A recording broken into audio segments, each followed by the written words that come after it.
The numbers now for this, our feature fight of the evening for the vacant BKFC light heavyweight world title. Jared Warren versus Jomi ESCOBOZA, presented by Rasha. Big guys for this weight class, 6'3" and 6'1", but exactly the same reach.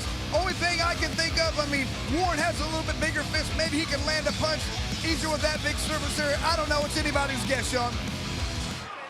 For the vacant BKFC light heavyweight world title, the rematch, Jared Warren versus Jomi ESCOBOZA.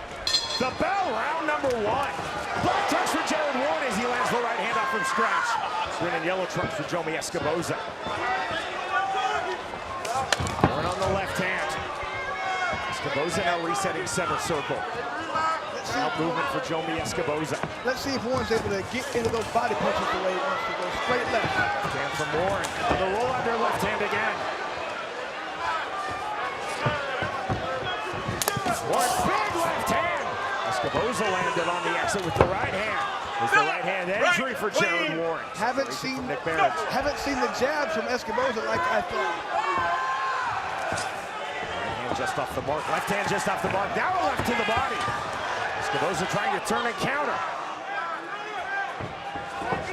70 seconds remaining. Round number 1, left hook. ESCOBOZA gets the ring ropes. Warren to the inside, into the clinch. Both fighters throwing. What's up, gents? Let's break that up, please. The separation from Nick Barons. What's up, The change feint from Jared Warren. Tall stance from ESCOBOZA, left hand, and that sends ESCOBOZA to the canvas. Just landed on the top of the head, but it did the damage. ESCOBOZA telling Nick Barons he was punched in the back of the head illegally. But Barons saw that as a legal punch. Here's the mandatory 8 count. You see ESCOBOZA cut under his right eye. There's the right hand through. Again, heavy into the clinch. Short left hand from Jomi ESCOBOZA. Barons again on the reset. There's the left hand from Warren. That's the punch he told us would be his most effective in this fight. Right clean. Closing seconds, opening round. And the duck under, double underhook. All right, stop, guys, stop. ESCOBOZA to the canvas, almost. With a slip by Nick Barons.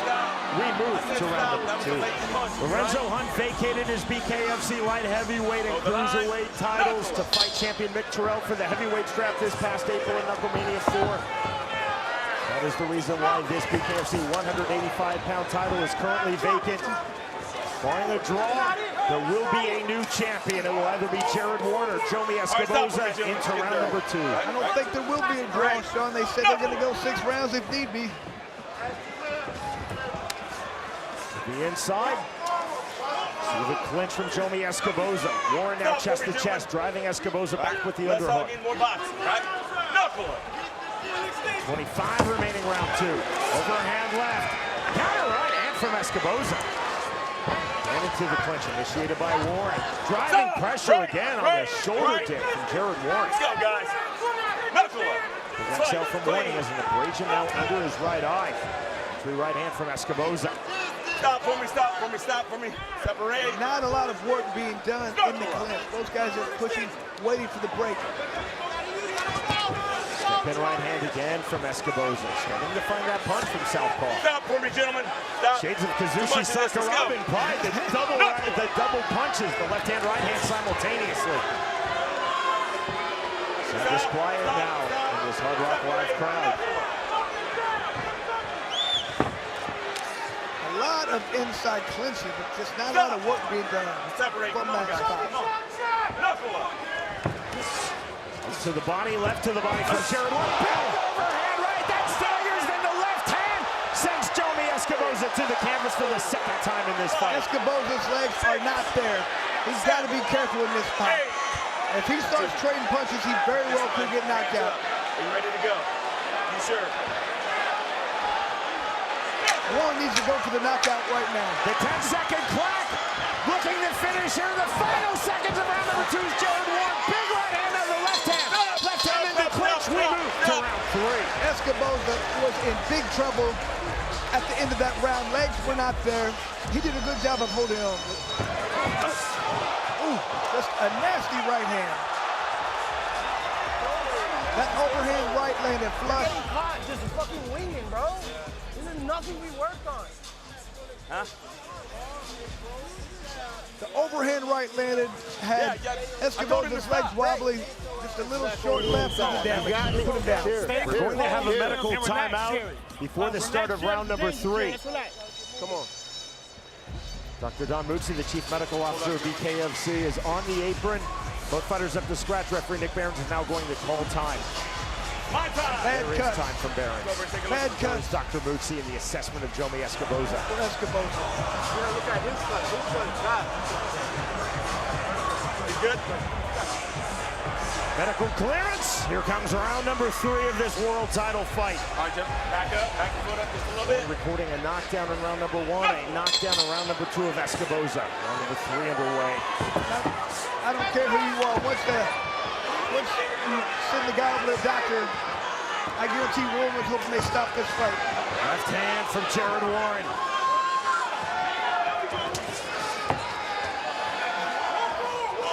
Short left hands on the left-hander. Reply from Warren after ESCOBOZA landed in the clinch. Separation from Nick Behrens again. Sitting back on the left hand from southpaw.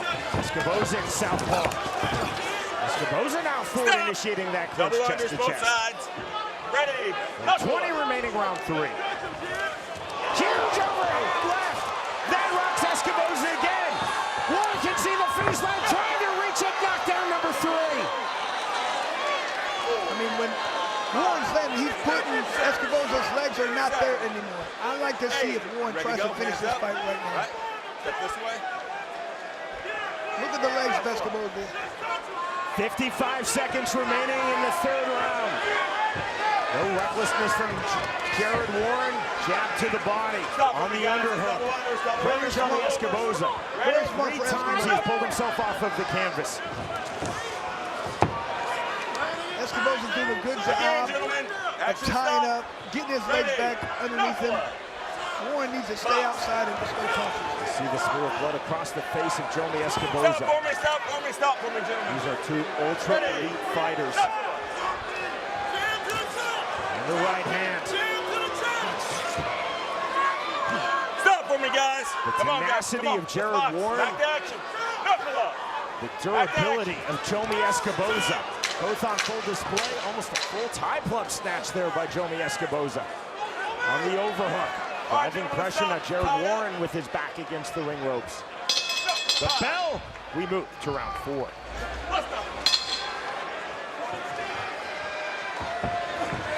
Down 3 times, once in each of the opening 3 rounds, Jomi ESCOBOZA, but he is still in this fight. He has massive power. The massive power on display as well from Jared Warren. There's the left hand on the entry. Escoboza trying to step it up with his jab. He's trying to control the distance and range, but Warren's having nothing to do with it. He's coming in with hard shots. So 2 power punchers, Chris, and they're also 2 very technical strikers. Stop, guys. Stop. There's no recklessness from either man. Warren on the right hand. Big left hand, right hand again to the inside. There's the turn from Jomi ESCOBOZA. ESCOBOZA heavy on the neck. Right hand from Warren. And now the left hand. ESCOBOZA landing short right uppercuts. Up to the body. More body work from Warren. Jared Warren now snatching the half tie plug. All right, guys, let's go. We got double overs. Ready? This is an exhausting pace. It's not just the pace, it's an inside clinch work that is so tiring. You're flexing your muscles the entire time trying to gain some kind of leverage. It's so exhausting. Ooh, 5 seconds remaining round 4. Some of the best body work we've seen from Jared Warren in those 2 punches. The short left hand to the body. ESCOBOZA trying to will himself back into this fight. Rested. Ready? Knuckle up. 25 seconds remaining round 4. Hook to the body on the entry from Jared Warren. More right hands to the body of ESCOBOZA. Stop for me, guys. Too much rest in there. Right. Go. Behrens just said too much wrestling. Right hand, left hand, another left hand in the clinch from Jared Warren. ESCOBOZA chest Stop to for me, chest. gentlemen. Come on, guys. In the crunch time. Knuckle up. Back to the inside. Down after the bell, ruled a a slip emphatically by Nick Behrens as we move to the 5th and final round.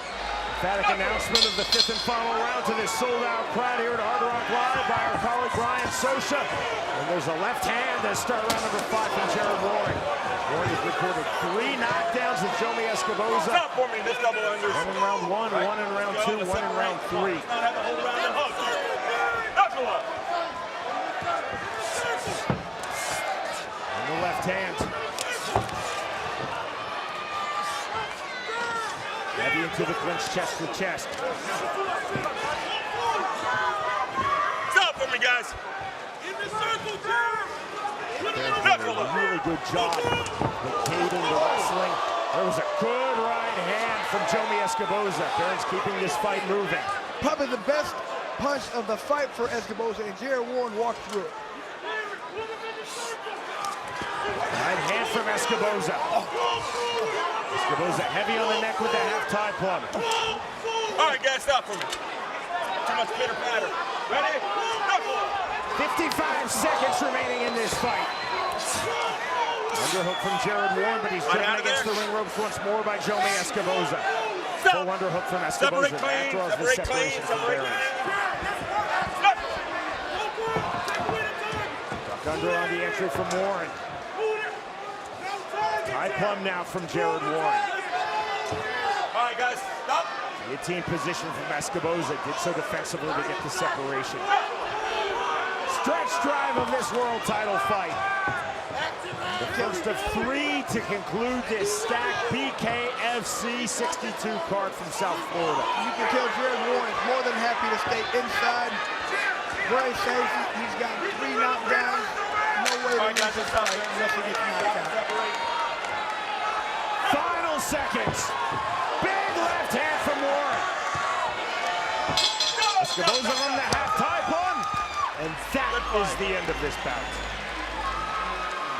Ladies and gentlemen, after completing the scheduled 5 championship rounds, here are the score totals from our judges at ringside. Judges Streisand and Marquez scored the fight 50-42, and Judge Rodriguez 49-43 to the winner by unanimous decision, and he is your new BKFC World Light Heavyweight Champion, Jared Captain Deadpool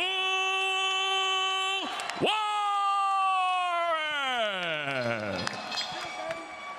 2 world-class fighters, but now Jared Warren is a world champion.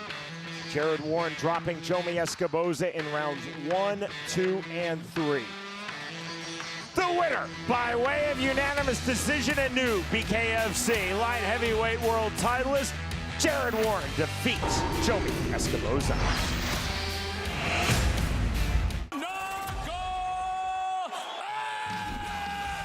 Welcome to the new BKFC app. Get monthly BKFC events for $7.99. This is the best show in combat sports. Enjoy our all-new library of content, including behind-the-scenes access, exclusive BKFC original series, and additional live bare-knuckle fights from around the globe. Knuckle up with the new BKFC app, only $7.99 per month. Friday, May 2nd, the world's most exciting combat sport, Bare Knuckle Fighting Championship, is back with BKFC Fight Night Clearwater. In the main event, Jared Captain Deadpool Warren hopes his punching power gets him back on the winning track when he throws down with a man looking to make his name punch by punch, Joseph Dark Knight CREER. Plus, the 6-1 Royal Ryan REBER scraps with the tough as nails, Matt the Silencer GYMON. Watch the incredible action live on the BKFC app. Download it at bkfc.com. 185-pounders for you now. Joseph CREER versus David Simpson. And CREER with a significant 5-match reach advantage and a height advantage. 6'4", this is going to be a good one. Both these guys at the top of the game right now. I've really been looking forward to this fight. And then sit down on my punches. Round number 1. Backing off from scratch to start this fight. In the yellow trunks, David Simpson.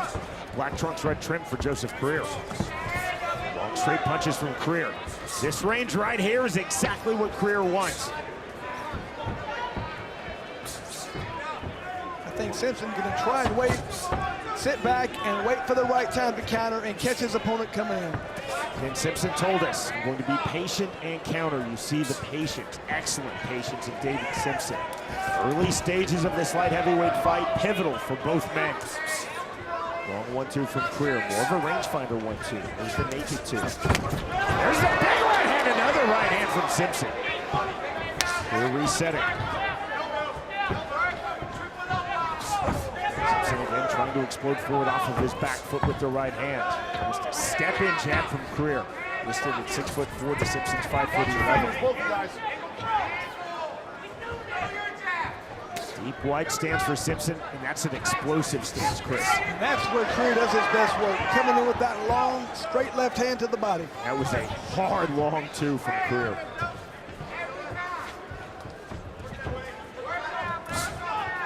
Ortho of Simpson, the southpaw of CREER, long right jab from southpaw for CREER. 35 seconds remaining, round number 1. That was a smart defensive clinch from Simpson. Ripped up, immediately getting the separation from Dan Murgliata. Respect flowing in both directions. Still relatively measured between these two very powerful technical heavyweights. Separation again from Murgliata. Doesn't look like either fighter has a desire to fight in the clinch. There's the jab, 1-1-2. Long jab again from Joseph CREER. There's the right hand, hard explosion, the turn right back from CREER. On the underhook, the bell, we are through the opening round. CREER did an excellent job in that round of fighting in his range, controlling, having the fight happen exactly where he wanted. We ain't working none in the clinch. And sidestep when he charged. We knew he was going to charge. Sidestep, knock the motherfucking brains out. Go with it. Just wait, time it, and bang. That's it. He's warmed up, now let's go to work. Jab looking good. Keep it in his face. Expect him to rush. He want to rush. When he rush, step, throw that too. Talked about CREER being able to try and control the pace, control the range. When he throws jabs, that makes it very difficult for Simpson to get in and land those power shots. We often talk about a reach advantage. It's only the advantage if you utilize it, if you throw those jabs, if you make your opponent pay, if you keep him off balance. CREER does an excellent job of doing so. Seconds out called. Dan Murgliata bringing both fighters up to scratch. Round number 2. Simpson again, as he did to start this fight, circling out, backing off from scratch to take the outside. Simpson has got to find a way to get inside. When CREER throws those punches, he's got to duck, he's got to move, he's got to find a way to land those power shots. It's almost as though David Simpson, Chris, is taking himself outside to then explode to the inside. That's exactly what he's doing, but CREER moves too much. He's not going to sit there and wait for you to land those hard shots. He's moving. Big left hand, and down goes David Simpson. There's the counter. 5, 6, 7. I'm good. 8. Put your hands up. Hands up. This way. Mandatory 8 given to Simpson from Murgliata, right back to it. Simpson tried to come in just naked, just trying to come in with those shots. He has to use head movement. He's got to push off that back foot. He's got to do something besides come straight into the power of CREER. Long straight punches again from Joseph CREER. Overhand right from Simpson. It's the explosive entry he was looking for. And now back to the outside is Simpson. And again, this is the range that Joseph CREER wants. You can see something on the eye is bothering Simpson. He keeps wiping. 45 seconds remaining, round number 2. See the speed of CREER, tripling up the right hand. There's the hard right hand. Simpson again to the inside. Cabling up smart from CREER. That's the rapid evolution of bare knuckle fighting, Chris, in this modern era. Fighters gripping up to get out of the clinch. We did not see that 3 and 4 years ago. Overhand right. To the inside, half tie block. Simpson gripping up to get the separation from Murgliata. But you can see the sense of urgency. When Simpson got knocked down, he feels like he has to get that back. He has to come forward and land shots. Feint with the right hand. Long on the jab again, the bell. We move to round 3. Hey, you're good. The angle quick was working. Here, zip.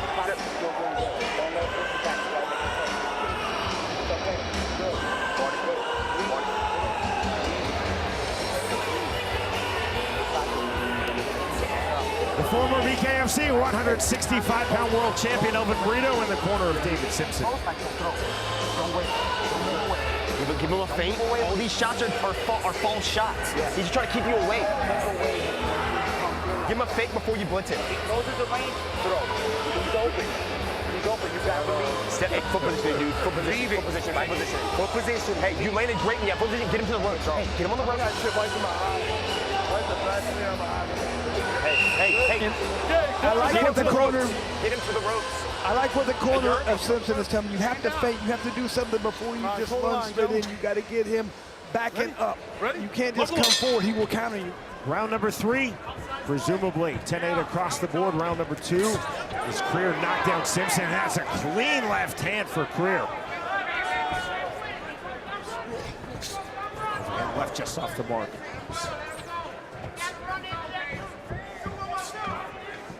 So often, Chris, we talk about range fights. This is another quintessential range fight. Joseph CREER wants the long range. He's getting it. There's the explosive entry again from Simpson. He's getting those entries, but then he is not holding that position as though he wants to. And CREER does a great job of backing up and moving out of the way, keeping the hands up. Overhand right just off the mark. 1:15 remaining, round 3. See, and I like what CREER keeps doing. He's staying in his range, but not in Simpson's range. It's making Simpson tired the entire time. You always have to be defended. The right hand, bit of a squeeze from the guillotine, a little more of a squeeze. That gets the separation from Mergliata. That drew a smile to the face of Joseph CREER. Standing guillotine attempt. Hard right hand entry and the uppercut from Simpson. Then you're seeing the explosion. But then CREER right back to the outside. CREER coming forward from the outside off of the long straight punches, the ones, the twos. Step in, duck under. Squeeze, almost an arm in guillotine that time. There's the warning from Mergliata. Could have Darce be far off this? And Simpson just having trouble trying to land those powerful shots. CREER doing a great job of being elusive and hard to hit. Straight punches again, CREER stepping in from range to throw straight punches. Excellent, just like that to the body. 10-second clap, late here in round number 3. There's a hard left hand getting through. And the overhook, deep into the clinch, the bell. We are through 3 rounds. Good shit. Hey, good shit. Take a sip. Take a sip. Get your breath. Hey, you had great success that round. Great success that round. CREER throwing the straight left down the pipe. When Simpson comes forward without any punches, he's wide open. Man, we're looking good out here tonight, Joe. Look out, fresh and shit. Keep this shit rolling, baby. Keep it rolling, baby. Hey, you gotta step when he comes charging. Step your left toe too. Step, so, and work on this, work in the clinch. He's a little bullying you. He's bullying you in the clinch. Yeah. He's holding you, grabbing you. Yeah. Push his ass off and hook him. Go, baby. Okay, corners out, gentlemen. Fourth round. All right, toe the line. Back up a little bit, toe the line, ready? That's all right, ready? Knuckle up. Call of knuckle up from Dan Mergliata, round number 4. And again, David Simpson taking himself backwards to the outside to look for the explosive entry to the inside. Switch step from Simpson. Long jab again from CREER in southpaw. So once again, CREER staying where he can land punches, his opponent can't. Simpson has to step forward, but CREER doesn't. CREER again on the 1-2. Heavy feint with the right hand from Simpson. Double jab that time from Joseph CREER. You see the flick jab, and that's the rangefinder jab. Doing exactly that, finding and then holding the range for CREER. Simpson was able to land the uppercut, second later on the eyes, giving CREER some problems. I think he cut the right eye slightly. See those awkward blinks? CREER with his right eye into the clinch. Let go. Get your head up. Come on. The guillotine that time, perhaps a head chancery, right back to it. 55 seconds remaining, round 4.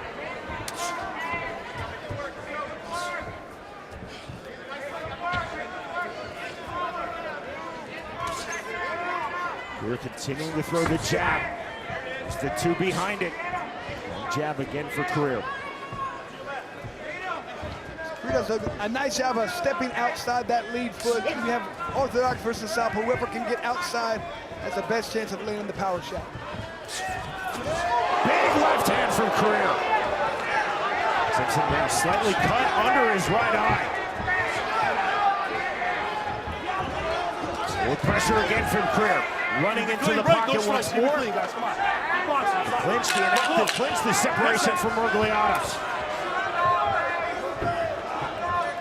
Late here, round number 4. A jab again from CREER. Big left hand just before the bell as we move to the 5th final round. CREER did a fantastic job of letting that straight left and then ducked out of the way, just what he likes to do. He touched it? Yeah. All right, you both got the same cut on the same eyes. Good luck. Keep one more round. All right, his eye is fucked up on that side. He can't see it. God, he's fucking out. Get your fist on his face. And here's the jab. With the best, probably the best punch later in the fight, even better than the knockdown. What's up, Nate? A hard overhand left. Takes one big shot. Let your hands go, believe it. Okay, it's going to be difficult to counter a guy like CREER. He understands range. He understands how he needs to get in and out. Simpson's going to have to come forward, come behind the jab, use head movement. He's got to get in his range and land some powerful shots. 5th and final round underway. There's been one knockdown to this stage in the fight. CREER dropping Simpson in round number 2. There's the 1-2 from Joseph CREER. Again, Joseph CREER's mantra. He repeated it again in our fighter meeting. Be first, fast, long, and gone. Check, check, check, and check to this point in the fight, Chris. And when he comes in and lands or throws that left hand, he ducks his head and gets out of the way. Right, clean, come on. Smart clinch, a little bit more squeeze on the guillotine. Look, look. And CREER immediately back in his opponent's face, wearing him down. There's the right hand. David Simpson's an outstanding fighter, one of the best at 185 in BKFC, huge power. But the movement of CREER to this point in the fight, Chris, is largely negating that massive power of Simpson. And when CREER's able to get in and land and move and get out of the way, he's so difficult to beat. Switch of stances, southpaw back to ortho now for Simpson. CREER staying in southpaw now, the duck under. In the clinch again. A heavy overhook from Simpson, getting the separation immediately. Perhaps a bit ironic because one would think that Simpson would prefer to be in the clinch at this stage of the fight, Chris. Right, don't strike, don't strike. Keep your head above his weight. I think he needs to get in the clinch, but then he has to land some power shots. Clinching, it's going to be hard for him to win the fight from that position. Stretch drive now of this light heavyweight bout. See Simpson's mouth agape. To his credit, David Simpson still coming forward. CREER being very smart, getting in these dangerous positions. He's just grabbing his opponent, tying him up. He doesn't want to trade. On the right hand, the duck under. There's the right hand. Right hook from David Simpson. There's the left hand from CREER. Duck under again, the bell in the end of the fight. Ladies and gentlemen, after completing the scheduled 5 rounds, our judges at ringside score the fight 49-45, 50-44, and 49-45 to the winner by unanimous decision, Joseph the Dark Knight CREER. And I feel like that's the best we've seen CREER. He just keeps getting better. When he controls the range, he's tough to beat. Thank you for everything you do to me.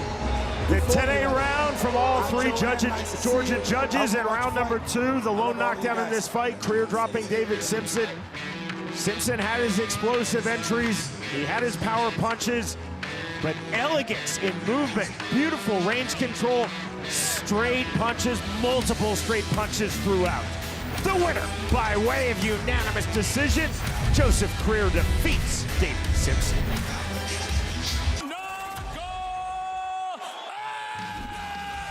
Welcome to the new BKFC app. Get monthly BKFC events for $7.99. This is the best show in combat sports.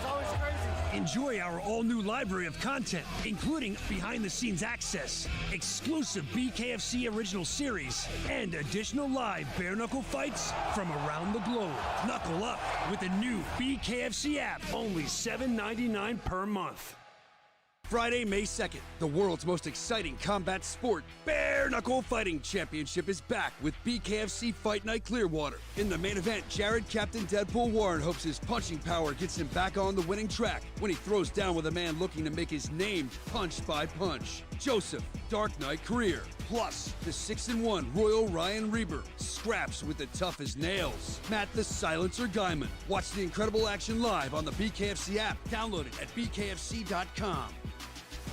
In the bantamweight division, Jacob Aiken versus Matt Guyman. Our tale of the tape is presented by OnlyFans. Sean, the 3-inch reach advantage and height advantage for Guyman is something, but I think it's more the weight difference that shows that Aiken didn't make weight. I'm not sure if it was a tough weight cut or he didn't have enough time to train or something, but let's see if that makes a difference in the fight.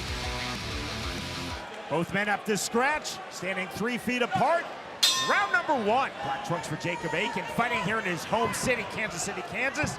Blue trunks for Wichita, Kansas, Matt Guyman. Already the body work being displayed by Aiken, trying to work that just like he said he would. A tight striking guard for Jacob Aiken. On the counter, there's the jab on the step in from Aiken. Good striking guard for Guyman. Overhand right, there's the counter right hand from Matt Guyman. Heavy on the feint, fast jab. Straight 1-2 from Matt Guyman from range. To come forward, switch of stances from Matt Guyman. You can tell, look at the difference just in styles and stances. Aiken hands very tight. Guyman hands out in front, very low. Smear of blood, corner of Jacob Aiken's right eye.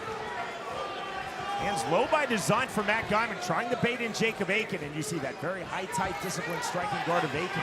Staying on the outside, long jab again from Guyman. Guyman feels like he has the superior hand speed and just a technical ability to keep his hands low. He can still land those hard shots. Excellent head movement from Aiken, but then took the left hook on the exit. Aiken is having trouble getting inside the level of body shots he talks about. Smear of blood now under Matt Guyman's right eye. 40 seconds remaining, round number 1 of this bantamweight fight. There's the left hand getting through from Aiken. Jab from Guyman, jab right back from Aiken. And turning over that right hand. Guyman very accurate with his shots, and a lot of clean punches. 20 seconds remaining, round number 1. Naked right hand thrown by Matt Guyman. Looking to counter with the right cross. 1-2 again for Matt Guyman. Hook getting through. There's the up jab and the left hook from Guyman. That was clever. Rolling his right fist, Matt Guyman, a bit of playfulness. There's the jab again. The bell, that ends round number 1. You can just see the level of confidence in Guyman just accelerating as that round went on. He felt like he could land punches at will whenever he wanted. Didn't feel like he was in danger. Had those hands dangerously low, but he felt like he was in control the entire fight. And Aiken has got to do something different this round. His face is turning into a mess. He's got to push off that back foot, get inside, land those body shots he talked about. He just stands out and waits to counter. He's getting hit with too many shots. Those hands are blocking like he's in a boxing match. This isn't boxing. There's no gloves. That was a beautiful left hand. That was one of the best punches he landed. If he could do more of that, that'd be great. But he cannot count on countering. He's got to get inside, land some body shots, and then go to the head. Seconds out called. Bit of posturing up to scratch for Matt Guyman. Hands on hips. Jacob Aiken now up to scratch. Everybody, there's no surprise. Everybody there had Guyman win that round. Round number 2. There's the left hook. There's some body work. And from Aiken to the jab goes Guyman on the long jab. And switching stances once more. Back to orthodox from southpaw. Aiken has to work on throwing first. He can't wait to counter. To the body from Aiken, back to the jab. Stepping in, looking for the hard angle, swinging a miss on the hook from Jacob Aiken, and time called by referee Nick Behrens. Didn't look intentional, maybe they got blocked. Indians going, but very rare low blow in BKFC. Guyman had 5 minutes to recover. He took less than 5 seconds. Time in. Now 80 seconds remaining, round number 2. Right uppercut getting through from Aiken. Back to the jab goes Guyman. See, he's switched stances again in southpaw, and a switch right back on cue to orthodox for Guyman. Left hook getting through. Now walk down pressure from Matt Guyman. Into the body. Aiken has to start leading this dance, pushing off, getting inside. He can't just wait and try and counter the entire time. He's getting hit too often. 50 seconds remaining, round number 2. Effective jab again from Matt Guyman, and the jab once more. Double jab right back from Aiken, not fully getting through. And you see the head movement from Jacob Aiken. Good head movement for Aiken, but he got to fire back after the head movement. He's doing all the hard work. He's not getting the payoff. Head movement again on display from Aiken, but coming forward into the pocket is Matt Guyman. And again on the jab. 25 seconds remaining, round 2. Hard jab from Guyman again. To the sternum from Aiken. The front shoulder now for Guyman. He's been using an open-chested stance. He's still staying with high, tight striking guard that he has utilized since the beginning of this fight, but Guyman continuing to try to jab through that guard. Jab from Aiken. Feint step, the bell. Next stop, round 3. The thing is, Aiken is showing some very good head movement. The problem is, he just keeps using the head movement because his opponent keeps throwing punches and he's not countering afterwards. Aiken has got to dodge a punch and fire back immediately. If he continues to move his head, that's great, but Guyman just keeps throwing punches. He's going to land one eventually. You can't dodge every punch. The first world-class boxer who was ever nice to me, Craig Cummings. He's the former WBO super middleweight world title challenger. He's in the corner of Jacob Aiken. 54 pro boxing wins for Jacob Aiken, including your common opponent, Reggie Strickland. Yeah, you can't knock Reggie out. So look at that head movement right there being displayed by Aiken. He's just continuing to dodge. He's doing all the hard work. He's not getting any of the payoff. And that's after you make a guy miss, you have to hit him. That was some Reggie Strickland level head movement. Yes, that's exactly what Reggie would do with the move out. So hard to hit Reggie. Jacob Aiken has really been showcasing his head movement through the opening 2 rounds, but Matt Guyman, switching stances back and forth, has been throwing effective jabs from both the southpaw and the orthodox stance. We start round number 3 in orthodox. Up with the left hook, but not throwing Matt Guyman.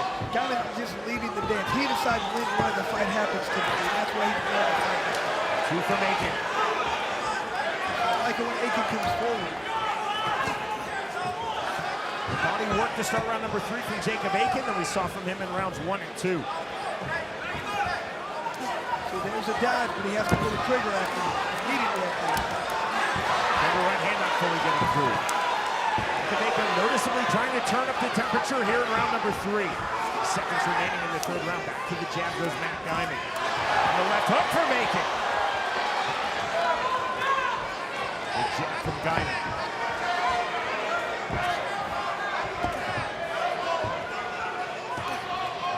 Naked right hand. And then forward again on the flurry. That's what you cannot do. What Aiken is trying to block like this is a boxing match, like you have gloves. There is no gloves. Jab again from Matt Guyman.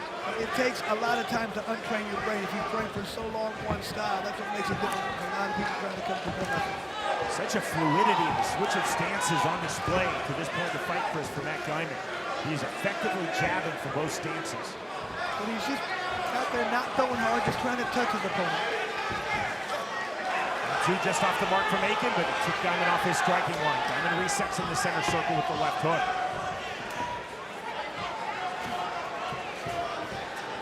Big mouse under the left eye of Jacob Aiken.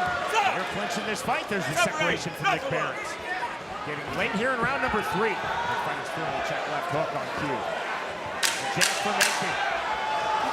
Aiken still moving his head. Deep left hook, couldn't fully find it. Switch of stances again for Guyman. The bell. We move to round 4.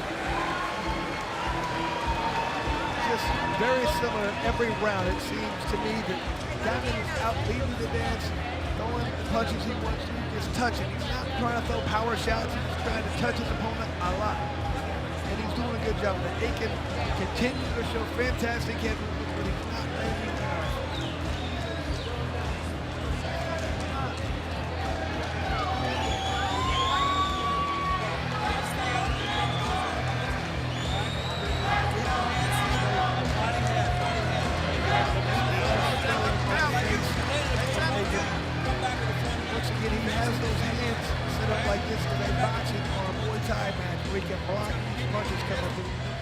Very difficult to do. He's getting hit too often. He needs to change his stance, change his style, work to get off first and push his opponent backward.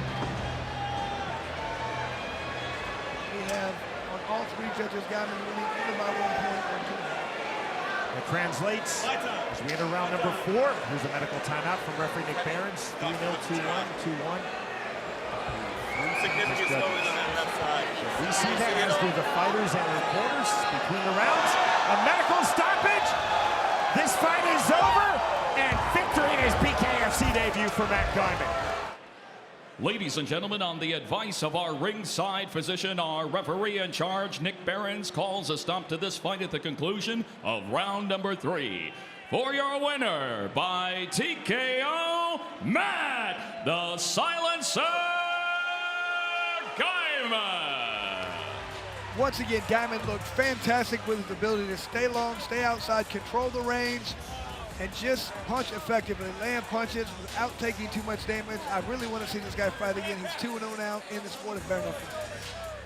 Jacob Aiken, one of the most popular and accomplished fighters in the Kansas City metro area. But Matt GYMON continually finding a way through the jab, the 1-2, the straight punches throughout. The winner by way of physician stoppage TKO. 2 minutes of round number 3. Matt GYMON defeats Jacob Aiken.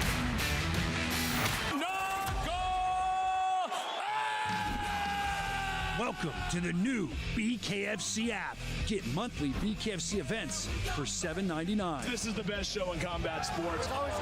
Enjoy our all-new library of content, including behind-the-scenes access, exclusive BKFC original series, and additional live bare-knuckle fights from around the globe. Knuckle up with the new BKFC app, only $7.99 per month.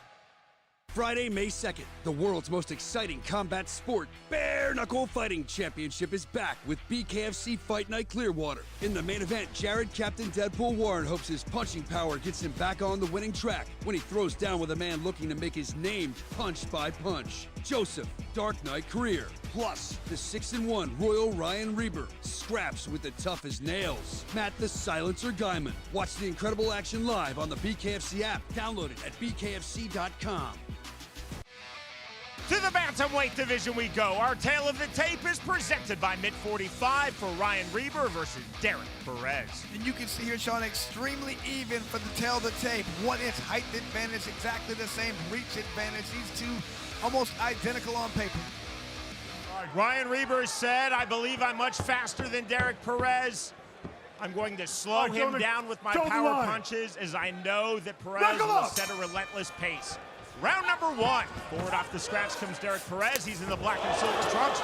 Blue and pink trunks with his back against the ropes is Ryan REBER. REBER snatching the half-tie plum. Overhand right and another from Perez. Sean, this is not where REBER wants to be. This is where Perez wants to be. Short left uppercuts from Derek Perez from the half-tie plum. Big shots left-handed. Down goes Ryan REBER. 2, 3. That was exactly what Perez wants to do, is to get into the pocket, get in your face, pull you down, and push you out, beat you up. Mandatory 8 count to REBER from referee Mike Beltran. Round number 1 continues. 80 seconds remaining in the opening round. And a rapid-fire start for Derek Perez now coming forward. The thing, though, with Perez, he has such a good chin. He lets you just punch him because he doesn't mind, and he feels like if I can trade with you, I'm going to win the fight. More big shots from Derek Perez. REBER with his back against the ropes takes the left hand. Half-time plum again from Perez. Another big left hand. On the face wash. Another right hand. This is all Perez's style right here. This is all his pace. This This is exactly what he wants to do. One-way traffic at the moment for Derek Perez. 45 seconds remaining round number 1. Reber trying to turn out. This is the first real test we've seen from Reber. Let's see what he can do if he can pass his test. This is huge for him right here. This is a great fight for him to learn in. Reber with the defensive clinch, the offensive clinch, half-tie plum, left hand uppercut. Perez continuing to throw. Now the right uppercut from Ryan Reber. Perez another left hand, left uppercut, left hook. Huge volume from Derek Perez here in round number 1. And let's see if this pace right here is enough to just wear Reber out. If he's going to have anything left come round number 2. There's the step-in right hand from Ryan Reber, but a huge opening round for Derek Perez. Dropping Reber here in the first round. Reber trying to throw back the bell. That is the end of round 1. So you could not ask for a better round for Perez right there. That's exactly what he wanted to do. Let's see if Reber can regroup after this round. He's never had a round like that. He's never tasted the canvas like this. Let's see if he's going to be able to come back after a round like that. Don't let him grab you. Do not let him grab you. This is not you. This is not you. Don't let him grab you. He can't fight. You need to double up on the jab, and you need to bring the right hand. You're being too preservative. Stop. Let me give you some instructions. Look, you need the jab, and you need to get out of the way, son. You can see right here, Perez just continues to land these little short punches right there. Something Reber is just not used to. Trying to back up little one on the ground there. Don't give him a hold. You're giving him too much hold. And Perez just continues to pour it on. Like I said, this is his range. He wants to be in a phone booth. He wants to keep you from the full extensions of your punches. He doesn't care if he hits you really hard or really something, as long as he continues to hit you. Death by 1,000 cuts. Call of Knuckle up from Mike Beltran, one of the best pro MMA referees in the world. Incidentally, this is his BKFC debut. Welcome to Bare Knuckle Fighting Championship, Mike Beltran. This is a fast sport, and these are 2 fast 135-pounders. Step in left hand, a big right hand on the entry from Derek Perez. Right back where Perez wants to be, right in his range. And look at those, I mean, unbelievable volume right there for Perez. Nothing unusual right there, exactly what we expected, but man. Reber playing a lot of defense. Derek Perez playing all offense thus far in this fight. 80 seconds remaining round 2. Reber uppercut to the body. Rear right uppercut from Perez. Just missed the chin of Ryan Reber. Good refereeing from Beltran, keeping this fight flowing. Perez coming forward again. There's the left hand, right hand, long straight punches, but a counter right hand from Reber. Reber trying to land with his back against the ropes. Perez walking through these shots, but takes that left hand. So we talked about the last fight. Royal Reber said he has to land that 1-2 at range. If he's not able to stay at range, it's hard for him to get that power in there. Watch your fingers. Reber stepping in with the 1-2. Good slip, now the turn. Perez short right hands from the modified waist cinch. You see the framing of Derek Perez. He has been outstanding to this point in the clinch. Right. Knuckle up.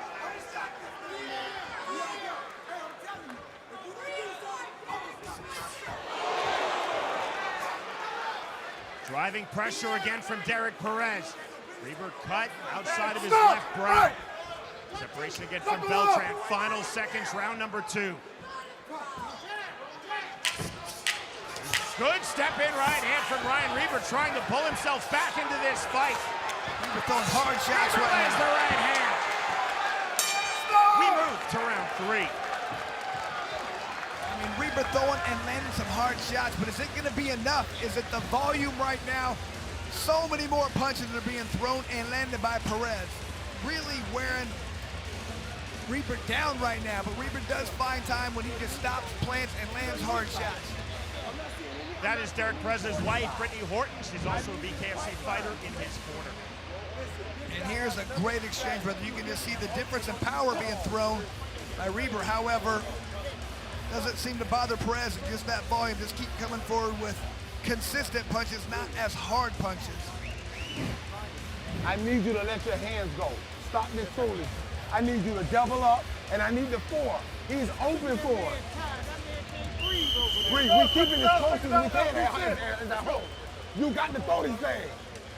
I said Reber in a very difficult fight, something he has not faced yet. Round number 3 underway. Ryan Reber down in round number 1. Still very much in this fight. But an outstanding 2 rounds for Derek Perez. Perez coming to the inside. There's the left-hand counter right from Reber. This is where Perez has done his best work, driving pressure. He's back against the ropes, the separation from Mike Beltran. Reber just waiting to unload that right hand, throw it right down the pipe. He feels like he needs to land that shot. Good body work by Reber right there. Look under from Reber. You see that trickle of blood, the cut outside of his left brow, which opened in the latter stages of round 2. Perez right back to the inside. Problem right now, Perez is just pushing forward and wrapping up. He's not throwing punches in there like he was earlier. Chris, go back to our fighter meeting. Perez said, I believe Reber will start to fade in round number 2 if it gets that far due to my relentless pace. We've now reached the halfway line of round number 3. It's like Perez is starting to tire a little bit. He's still throwing punches. Reber's starting to come back. Ryan Reber exploding in as you see Perez cut outside of his right brow. To the insertion of the mouthpiece, Perez back in chest to chest. Both fighters cut. There's the step-in jab from Ryan Reber. Overhand right misses from Perez. Good jab from Reber. Reber with the big right hand. Back into the clinch. 25 seconds remaining, round number 3. You just get a sense right now that Reber's really starting to feel it. He's getting his second win. Reber on the entry left hook. Perez walked into that, and indeed he walked through it right back into the clinch. Chest to chest. Perez staying heavy thus far in the clinch. Perez now to the body. Straight right hand and another right hand from Reber on the jab from Perez just before the bell. We move to round 4. This is a battle right here, Sean. Both these guys are really laying it out there. Really impressed right now with what Ryan Reber's been able to do to withstand those first 2 rounds and come back. Look at that beautiful left hand he landed that knocked the mouthpiece out of Perez. Perez is tough as nails. You can hit him with everything. It doesn't seem to bother him at all. Knocking the mouthpiece out again. Just that mouth is wide open for Derek Perez. You can tell he's tired right now. Get out there and let your goddamn hands go. I ain't playing with you, boy. Open your mouth. You better open up your hands. You understand that? We ain't down here for nothing. If you're not going to listen to me, I don't need to get up here on this apron. Get out there and let your hands go. Very emphatic in the corner right there of Ryan Reber. His coaches are pleading with him to be more active with those hands. Because almost everything he's throwing, he's landing, Sean. Medical timeout called by referee Mike Beltran. Awaiting the start of round number 4 will be the assessment of the cut in the right brow of Derek Perez. There's Dr. Don Muzi, Chief Medical Officer of BKFC.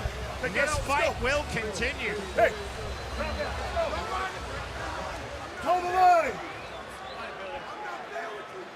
The fighters up to scratch.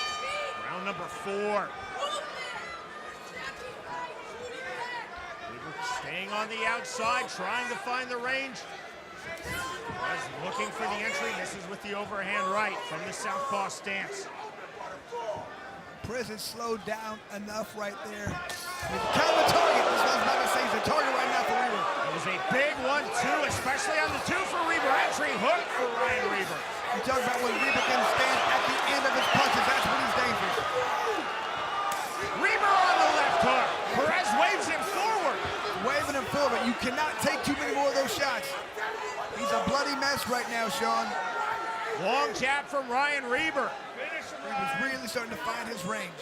Reber step in right hand. Counter right hand from Perez. Reber coming forward from the center circle off the fast jab. And this is where Reber's talking about. He really shows that he's faster than his opponent right now. Perez looks a little tired, so these punches are just coming easily for him. See the fast 1-2s of Ryan Reber. Big right hand left hook from Reber. Left hand again. More big shot from Reber. Mike Beltran taking a really close look. There is the finish and the count from behind win for Ryan Reber. Unbelievable job for Reber, Sean. That was his best performance in my opinion.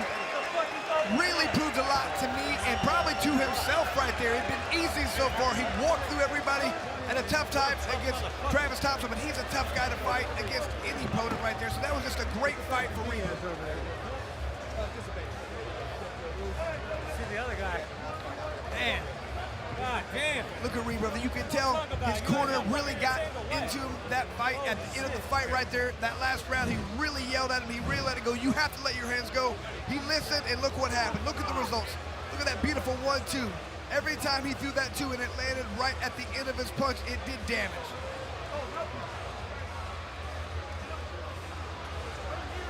And once he smelled blood, once he knew that Perez was not going to throw back, he just unloaded on his opponent, Sean, and made the referee stop. If you're standing there, if it's one-sided, if you're not throwing back, they are going to stop it. Ladies and gentlemen, our referee in charge, Mike Beltran, steps in and calls a stop to this fight at 1 minute 14 seconds into round number 4. For your winner by TKO and still undefeated, Royal Ryan Reber. And Sean, a lot of people did not know if he was ready to go to the next level. That fight right there proves that he is, in my opinion. He dealt with adversity and he passed with flying colors. Ryan Reber knocked down in round number 1 off the canvas to record the finish in round number 4. Phenomenal fight from both men. The winner by way of 4th round TKO, Ryan Reber defeats Derek Perez.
Spring break is in the rearview mirror.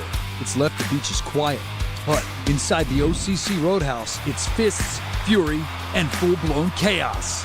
Tonight, it's a stacked card of fighters with an appetite for destruction, like the iron-willed Jomi the Archangel ESCOBOZA, the popular Michael LARRIMORE, the rugged beauty with Fist of Fury, Crystal PITTMAN, and one of the quickest rising stars in bare knuckle, Nathan the Reaper Rivera. Plus, in the co-main event, Royal Ryan REBER returns with a 6-1 record, but he faces a gritty challenge in Matt the Silencer Guyman. Then, in the main event, it's a high-stakes light heavyweight showdown. Former champ Jared Captain Deadpool Warren fights for redemption after a tough title loss. He stands face-to-face with Joseph CREER, a warrior looking to make his mark and announce himself as a true contender in the division. Live from the Sunshine State, this is BKFC Fight Night, Clearwater, and it starts right now.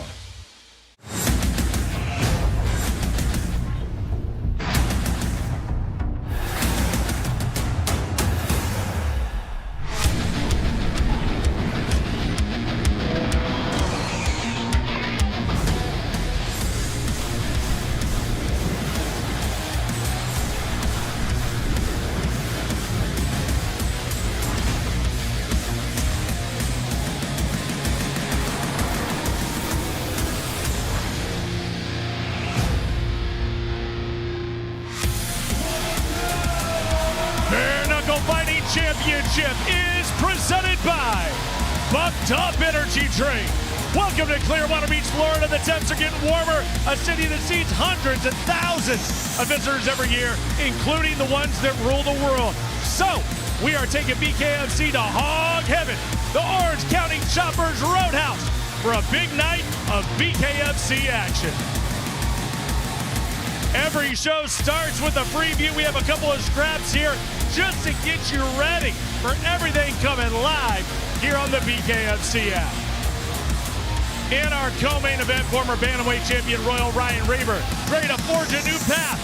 And likewise, his opponent Matt Guyman is a hot prospect who is focused on rising up the ranks. And on top of the card, former light heavyweight champion Captain Deadpool Jared Warren is back in his arsenal, ready to chalk up another victim, but he's got a hard target. Joseph CREER, a durable, gritty warrior who's got some deadly weapons of his own. It's a showdown at the OCC Roadhouse. And welcome to a jam-packed OCC Roadhouse right here in Clearwater. And what a night it's gonna be. It's Fight Night Clearwater. We are in the house that Paul Tuttle built. Paul Tuttle Sr., that is. He had a vision, and take a look around, man. This is truly biker heaven.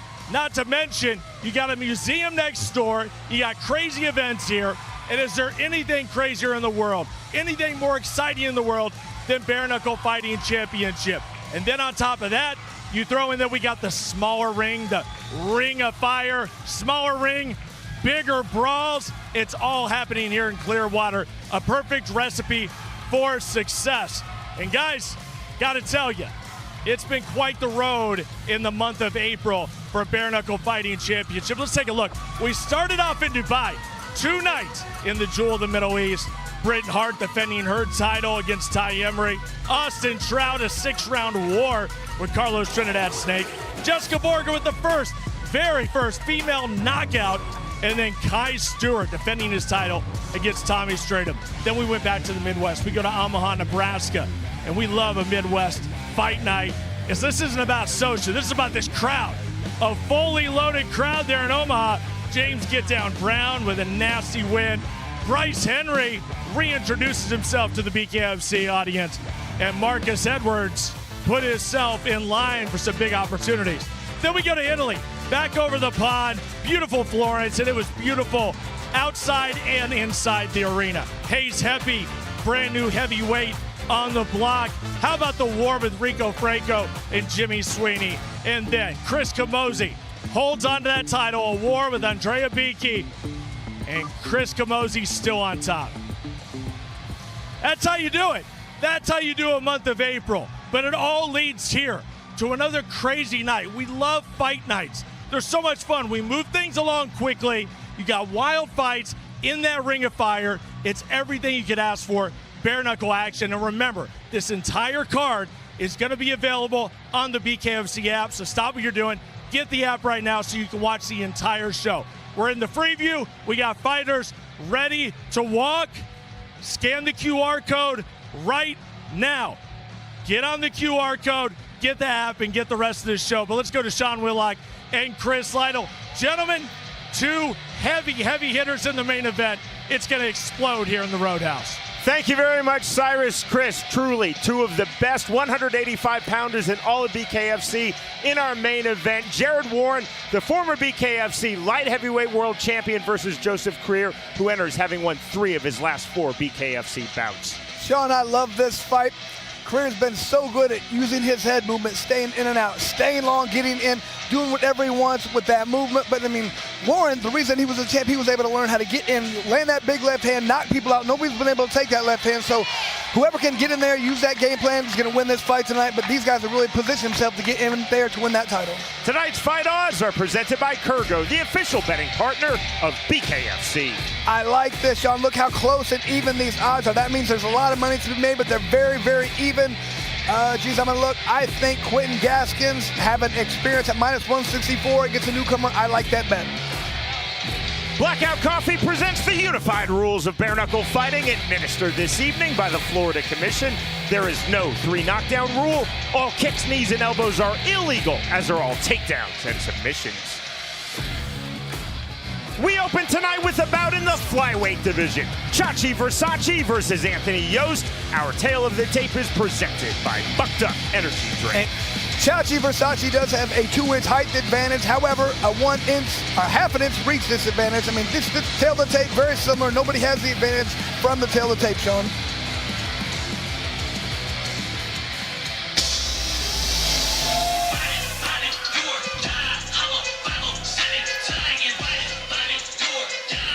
Anthony Yost now set for fight number 2 in BKFC, his 3rd overall in the sport of bare knuckle. Yost has also had 5 professional mixed martial arts bouts. Yost told us in our fighter meeting he is really focused on strength and conditioning and training for this flyweight bout versus Chachi Versace. Yost said, I want to quickly establish my jab. I feel extremely confident with my cardio and with my mobility. Well, he wants to utilize that range. Get into that mid-range area, throw those 1-2 checkouts, and then get back out. Not stay there. This isn't a brawl. This is a technical fight. Yost said speed, accuracy, those are my 2 keys to victory. He actually believes in himself a lot more this time. He did everything he could to get prepared for this fight. He has confidence, feels like this is his time to shine.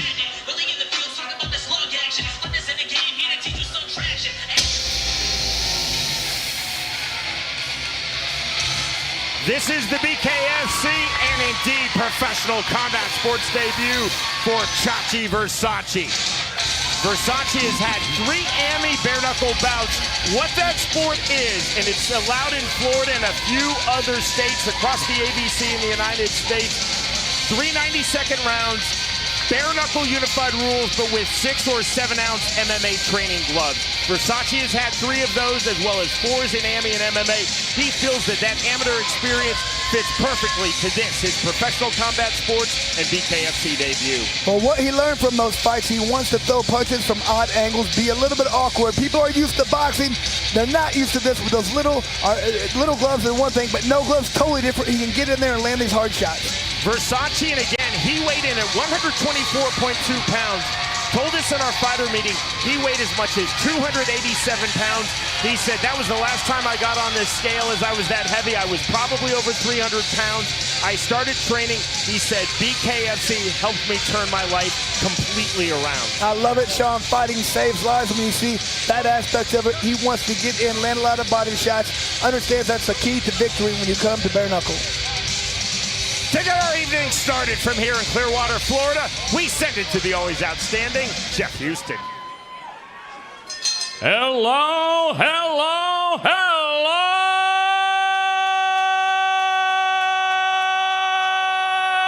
Clearwater!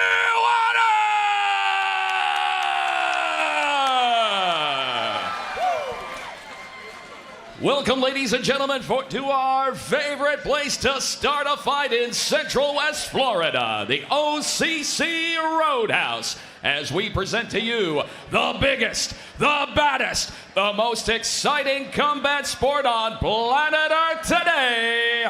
Fight fans of Clearwater, welcome to BKFC Fight Night!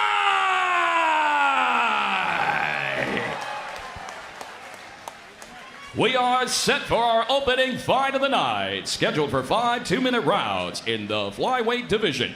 Presented to you by Bucked Up Energy Drink. Get bucked up. Introducing to you first, fighting out of the red corner. Tonight he wears blue and gold. He stands 5 feet 4 inches tall. His official weight, 125.8 pounds. Tonight he steps into the squared circle, ready for bare knuckle fight number 3. Fighting out of Pensacola, Florida. Here is the Devil's Advocate, Anthony Yost. And across the ring, his opponent, fighting out of the blue corner. Tonight he wears black and gold. He stands 5 feet 6 inches tall. His official weight, 124.2 pounds. Tonight he makes his BKFC debut. Fighting out of Hudson, Florida. Here is Chachi VERSACE.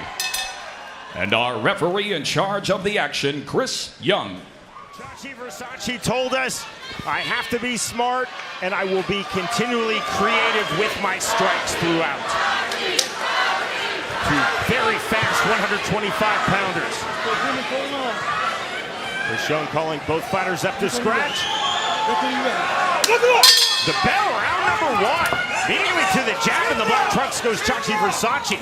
Now working the jab overhand right in the blue trunks, Anthony Yost. Left hook lands by Yost.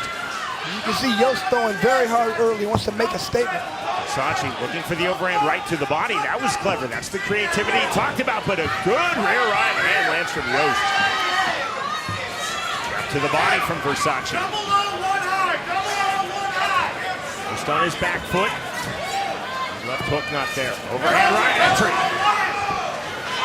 25 remaining, round number 1 of this flyweight bout. And every time VERSACE's coming in, Yost has an answer. He's firing back immediately. Number 2 again from Anthony Yost. Big swing and a miss from VERSACE, trying to time that overhand right. From the jab goes Chachi VERSACE. Big punch combination from Yost. And that left hook is looking very dangerous from Yost. Thing from VERSACE. Stands for Yost, sitting back on the right hand to do just that, turn it over. Good pull though from VERSACE.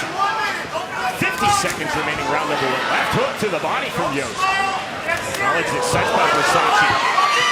Hook again, that time to the head from Anthony Yost. And jab right back from VERSACE. Long straight jab from Anthony Yost. And I'm really liking that left hand. Good body shot by Yost. And VERSACE better keep that right hand up because he gets hit in the chin, he's in big trouble. To the body, Yost showing his own creativity here in round number 1. And this with the left hook. Overhand right, there's the flurry. Again, high-tech striking guard from VERSACE. Now Yost coming forward. Sean, this is the best we've seen. Yost looks very relaxed, very confident. Final seconds, round number 1. Both fighters showing their speed, their creativity here in the opening round. Big flurry on the inside from Yost. Now the turn from VERSACE. That ends the opening round. Very impressed with Yost that round. You can see this is his 3rd fight. Looks like a veteran. The most relaxed, the most confident you've seen him look. Land those left hooks. Those are very dangerous punches. I'm just telling you, VERSACE better keep that right hand up. If you are VERSACE, you got to keep throwing more combinations. You cannot throw one punch the way Yost is looking for that and countering with hard punches immediately. Like gun on the face of Anthony Yost. Swallow just a little bit. Swallow a little bit. And there's Yost throwing that hard right hand and left to the body. That was a beautiful left hand. And here once again, just Yost going off. Even just being very physical in the clinch. That's the statement he's making. I'm stronger. I'm going to push you around. This is going to be a long night for you. Some animosity coming into this flyweight bout between these two. Yost told us on our fighter meeting he feels that Versace has been disrespectful. He told us that gives me added motivation. I really want to hurt my opponent, but I need to not get emotional. Round number 2, left hand getting through from Yost. Left hook to the body. Now Versace coming forward on the 1-2. Fighters use feelings of anger, disrespect very, very differently. And that's part of the game plan sometimes. They get a guy out of his game by making him upset. It works sometimes. Sometimes it has devastating effects the opposite way. They get better. That's where you have to know your opponent. That was a good right hand by Yost once again. So acknowledged as such on the smile from Versace as he took that right hand to the body. Good entry, left hand from Versace. Right hand from Yost. Versace on the roll through. 65 seconds remaining, round 2. Jab from Versace, right hand. Quickly blocked by Yost. Big right! To the Yost. Yost to the inside. On the turn, the throw. The slip is sucked by Chris Young. And I was impressed that Versace did not go down from that right hand. That was a nice job. Keep it clean. Nothing up. Beautiful throw from the underhook for the 5-bout pro MMA veteran Anthony Yost. You could tell he landed hard. He knew his opponent was hurt and he wanted to get him off him. Big right hand from Yost on the step in. Now the jab. 30 seconds remaining, round 2. SGC talking to Versace. Left hook off the mark for Versace.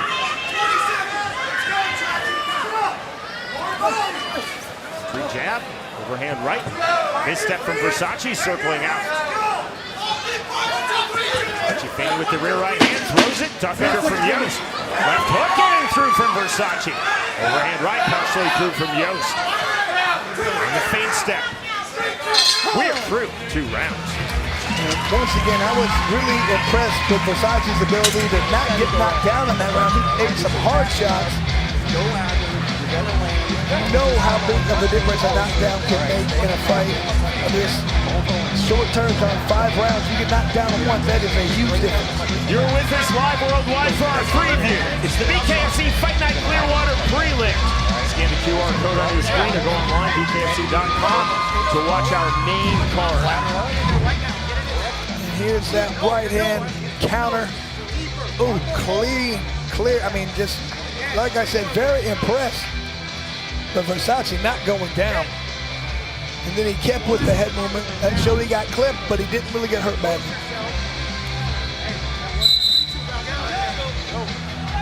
Versace has to start throwing some combinations. If he just throws one punch in his arm, Yost is going to counter.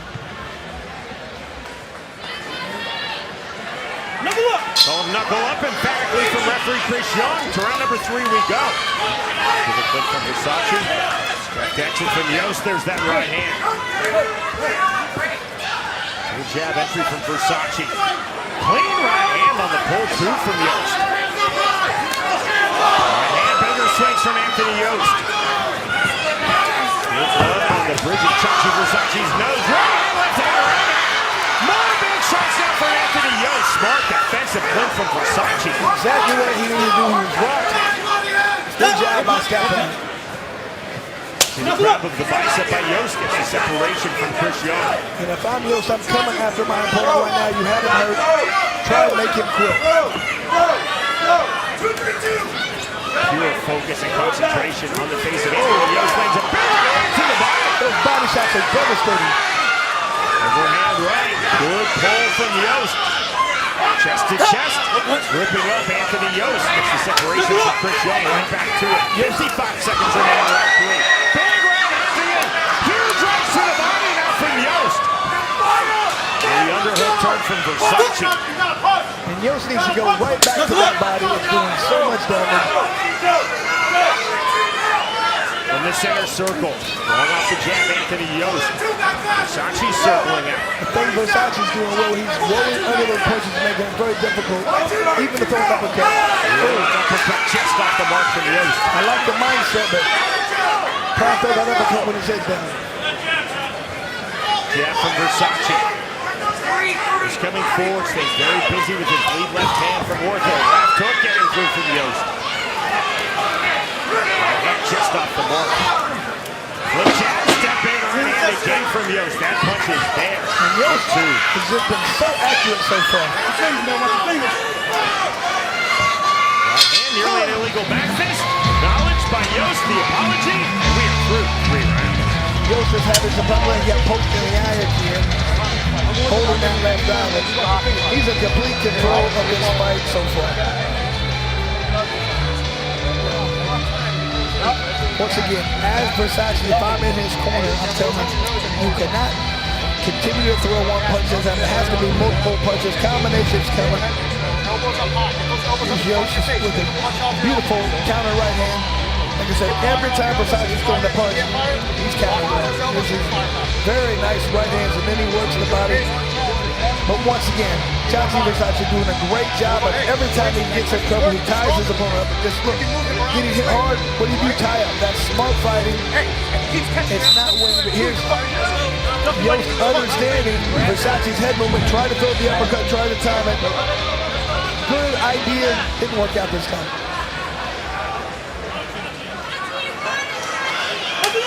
Round number 4 underway. Need forward pressure from Yost. Versace by design, taking himself backwards off some scratch to start the 4th round. Down, 1-1-2 from Versace. I think Versace knows he has to turn up pace, he's in trouble. Saw the up jab from Versace. He's trying to walk down Versace, right hook to the body, just off the mark. The idea was there. On the jab. Another lead check hook from Anthony Yost. And there's that downward 2, that short turnover overhand right hook. And every time Versace tries to throw the jab, the hook is coming after me. Somewhere between a hook and an overhand right, and Yost has been throwing very effectively throughout this fight. Swing and a miss on a full overhand right from Versace. That's a right hook, and that gets through. She's circling out off the long jab. Yost holding position in the center circle. Versace now trying to come forward. 50 seconds remaining, round 4. Versace doing a good job of dipping down to his right. That makes that overhand right not land. The jab 1-1-2 again from Versace, partially blocked by Yost. Good head movement by Yost. Versace trying to be busier with his jab. There's that right hand again. Yost saying he was punched in the eye.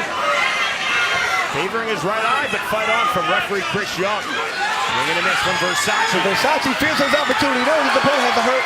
His eye can't see much coming out from him. Versace, forward pressure now, dipping his head. There's the level change. Side headlock from Anthony Yost. That gets the separation from Chris Young. Late here in round number 4. Off the jab, we move to the 5th and final round. Good fight. Both guys are landing well. Like Yost is doing an excellent job. Throwing that overhand right, throwing those left hands. Those hooks are landing. So yeah, Versace, when he's coming forward and throwing multiple punches, he's doing well. He just has to step on the gas at this point. Let's go. I mean, I'm not a judge, but I have to think he's winning. Anthony Yost. Let's do this shit. You can see he looked like an inadvertent eye poke.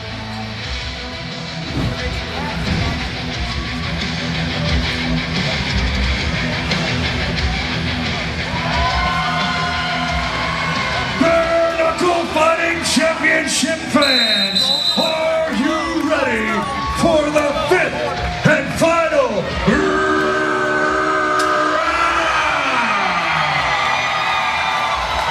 Brian Sosha forming a sold-out crowd here at OCC Roadhouse Museum in Clearwater, Florida. The 5th and final round is upon us. Start off from scratch for Anthony Yost to start round number 5.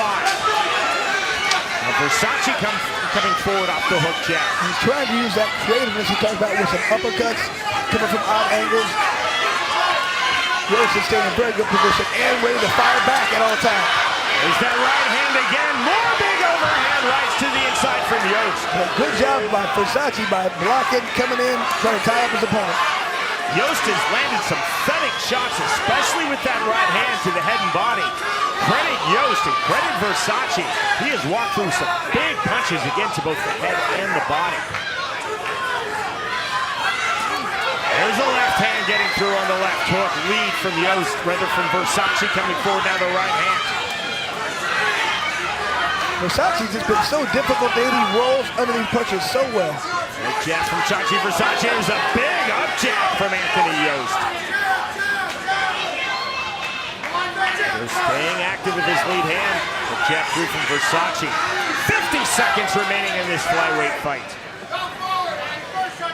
Exhale from Versace. Coming forward off the jab. And off the mark. Hand getting through again. Yost now trying to counter with the rear right hand. Threw it naked. Now to the jab goes Anthony Yost. Right hand left hook from Yost. Stiff left jab. Yost just really controlled right now. Just staying in the position he wants to. Throw those left hands. Hard jab getting through left hook. Oh, hook left to the body from Yost. On the right hand, 10-second crack. Final seconds of this flyweight fight. Yost fully opening up. There's the right hand through again. The head movement from Versace into the clinch. And that is the end of the bout. What an end to the fight. Everything they had left, they put out. Man, that's exactly what you want to see. That I told both those guys when I went and talked to them, you guys start off the night, started off right. Man, they delivered. That's exactly what we want from the first fight of the night. That sets the tone. I bet all the other fighters see that. They're going to feel that energy, Sean. We're going to have a great night of fights. A very entertaining fight. Chachi Versace in his BKFC and Pro Combat Sports debut versus Anthony Yost, his second fight in BKFC, third overall in the sport of bare knuckle. Both fighters feeling good about their performance. Our judges tonight have been assigned by Tim Shipman, who heads this outstanding Florida Athletic Commission. And Sean, you talked early about Yost felt a little disrespected coming in. He felt like Chachi Versace, the way he was acting, I assume online, that he didn't like it. And you could tell in his performance. Sometimes that makes people get too wild. Yost was very in control. Did exactly what he needed to do the entire time. Countered well, but he had a controlled fury. He didn't go out. He didn't get wild. He stayed relaxed. He stayed in control. Go back to our fighter meeting. Anthony Yost said, I cannot get emotional, even though I feel that I've been badly disrespected coming into this bout versus Chachi Versace. And Yost emphasized to us, speed and accuracy, those are my two keys to victory.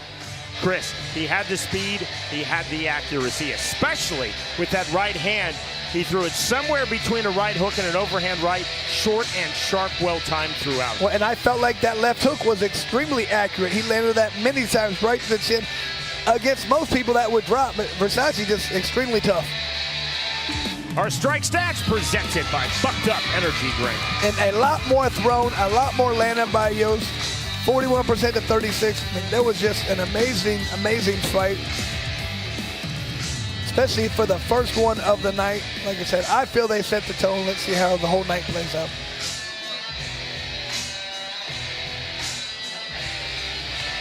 Both fighters had their moments.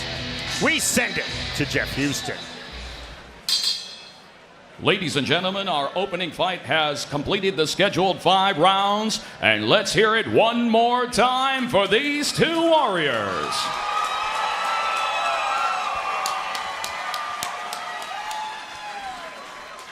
Our judges at ringside score the fight 50-45, 49-46, and 50-45 to the winner by unanimous decision.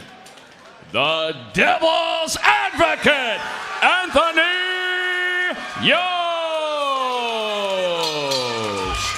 Huge win for Yost. Look, vastly improved from his last fight. Very relaxed, very confident, excellent performance. That's a nice moment between these two very likable human beings. The animosity is over. Both men going all out. Credit to Chachi Versace. He took big shots to the body, to the head, continued to throw, and credit to Anthony Yost. He showed his speed, his timing, especially with that rear right hand, really dictating the tempo of this fight. The winner, by way of unanimous decision, Anthony Yost defeats Chachi Versace.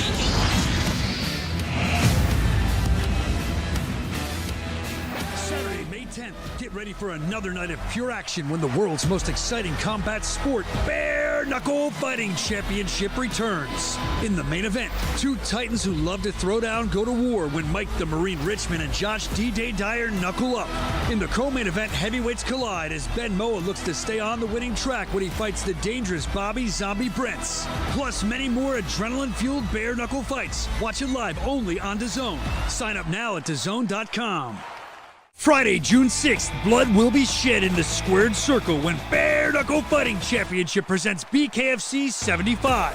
Watch the #1 pound-for-pound bare knuckle fighter in the world, Dave Redneck Mundell, as he puts his middleweight world title on the line against the ruthless powerhouse, Donald Sanchez. Plus, middleweights collide when the undefeated Josh Marino fights combat sports vet Brian McDowell. No gloves, no mercy. Watch it live on the BKFC app. Download it at BKFC.com. In the bantamweight division, Quentin Gaskins versus Logan Spire. Our tale of the tape is presented by OnlyFans.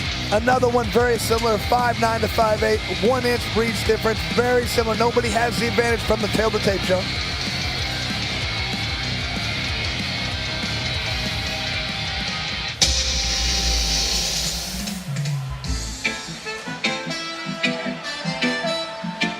This is the Bare Knuckle Fighting Championship debut for Logan Spire. His second bout overall in the sport of bare knuckle fighting. Spire has also had 7 pro MMA bouts, 2 in professional boxing. Logan Spire, extremely candid and soft-spoken at our fighter meeting. He said, I am more about timing than speed, and I am more about accuracy than power. Feels like he has great eyes, great reflexes. Feels like that's going to be what he does best. He's going to be precise, he's going to be accurate, he's going to wait for the right time, and he's going to land perfectly placed punches. Spire also told us, I want to establish my counter-striking.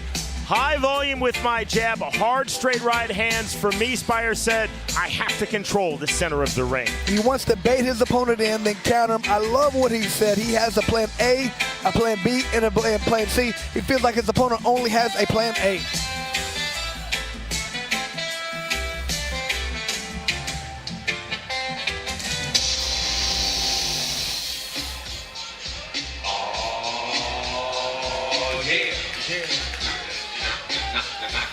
Quentin Gaskins enters 1-0 in BKFC. His Bare Knuckle Fighting Championship debut occurred April of last year. Gaskins defeated Zach Pinnell by first-round TKO. Gaskins also has had 6 pro MMA bouts, 2 in professional boxing. Gaskins also a professional musician and music producer. Gaskins said, I quote, want to be calculated while being vicious. Relentless pressure, Quentin Gaskins told us, with very creative footwork. Pressure the entire time, great volume. Feels like he can fight at all ranges, inside, outside. Feels like he's better than his opponent, but he has to use great footwork to do so the entire time. Gaskins, who is naturally right-handed, told us, I will continually switch stances. I will be lead hand dominant in both stances. I want to keep moving. I want to overwhelm Logan Spire with my punching volume and with my movement. Well, you said he wants to switch stances. That ties in. He wants to be extremely unpredictable, constantly moving, changing, making it where his opponent doesn't know where he is, where the punches are coming from. That was his key to victory. Of his opponent, Logan Spire, in this bantamweight bout, Quentin Gaskins said, I think he's going to be aggressive early. Gaskins said, though, in studying Spire, Spire is very much left hand, right hand, left hand, right hand. Gaskins said Spire rarely, if ever, doubles up punches on the same side. Reminded me of something he talked about. I mean, he said he wants to be like water, flow the entire time. I think that's a Bruce Lee quote, Sean. We send it to Jeff Houston. Fight fans of Clearwater, we are set for the next fight of the night, scheduled for 5 2-minute rounds in the bantamweight division, presented to you by OnlyFans. Introducing to you first, fighting out of the red corner, tonight he wears white and black. He stands 5 feet 9 inches tall. His official weight, an even 136 pounds. He holds a combined combat sports record of 10 fights and tonight makes his BKFC debut. Fighting out of Lafayette, Louisiana, here is Logan Spire.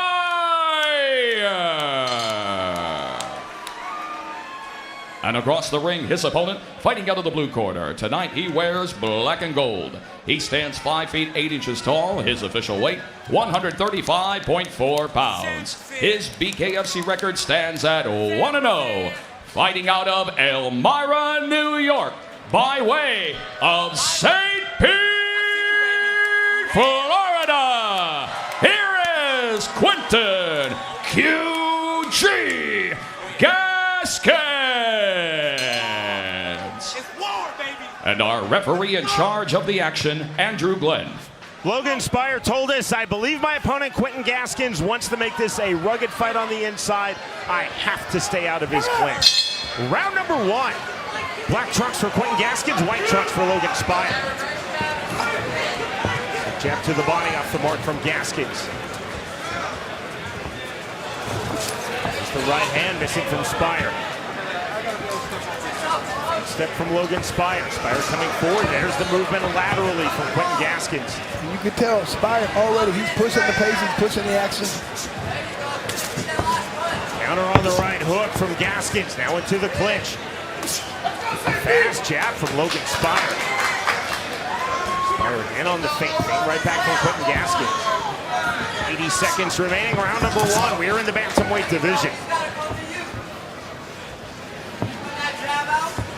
Relatively measured start from both fighters. See the head movement, the other upper body movement from Logan Spire. Spire on the jab, doubling his jab.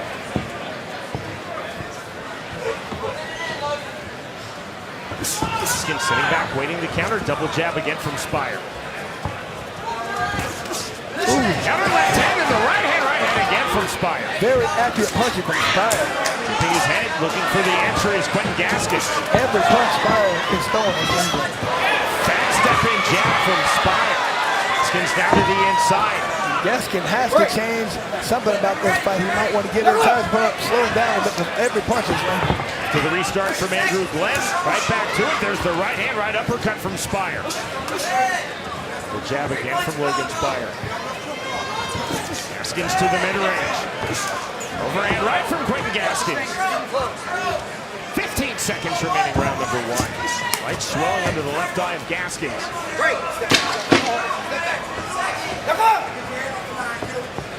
Spire from the center circle. Counter right hand from Gaskins. Right uppercut misses. We're through the opening round.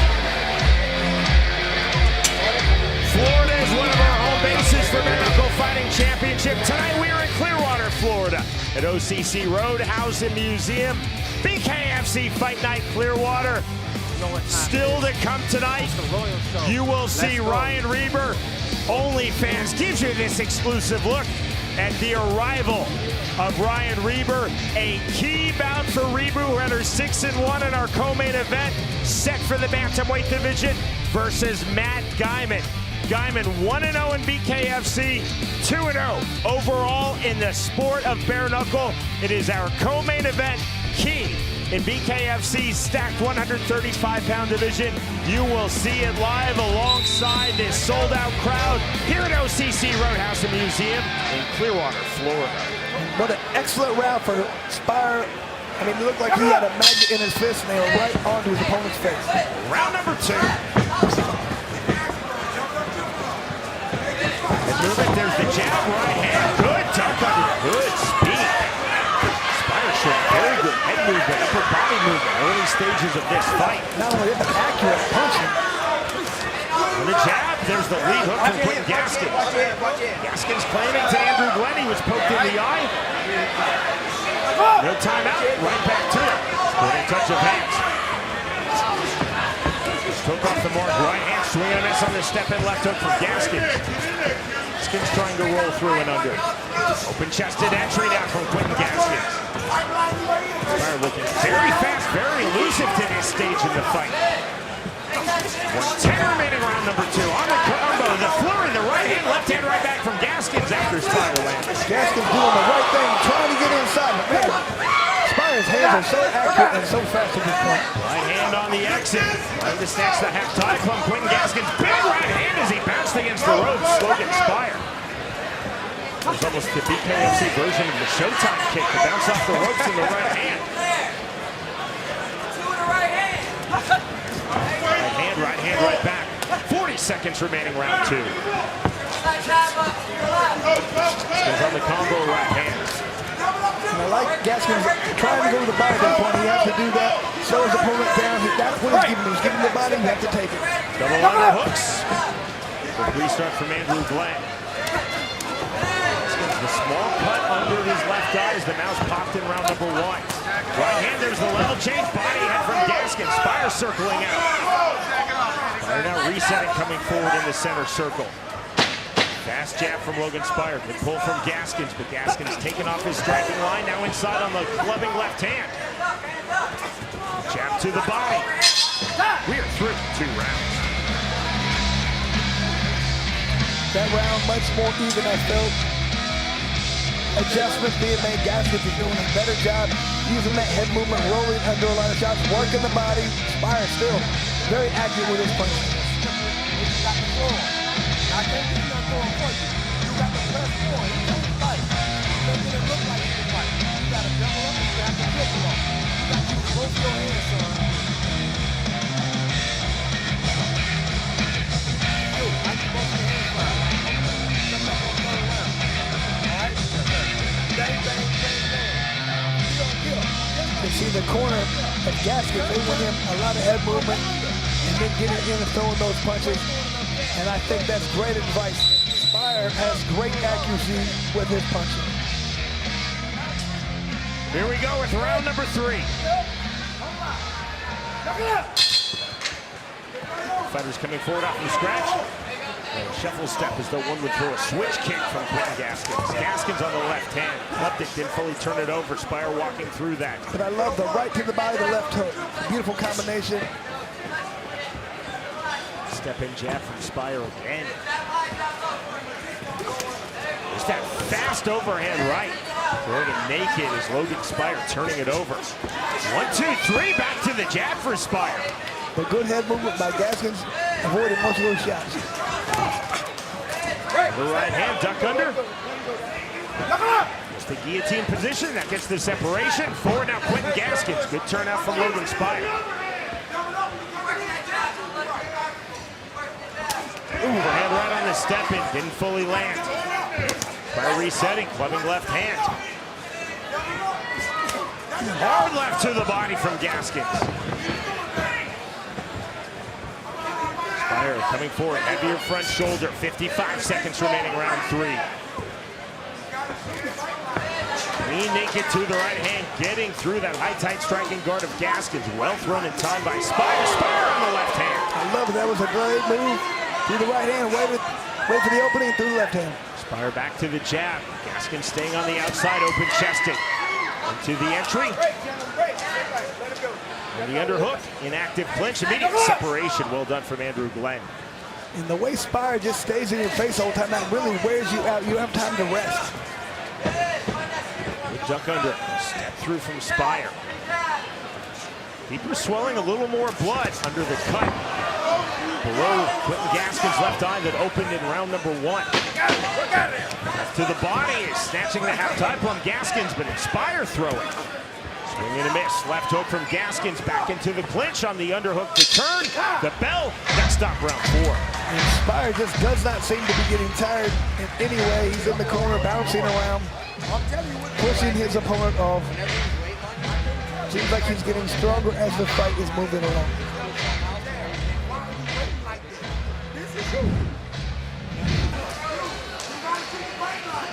There was that fake right hand, throw the left hook, uppercut.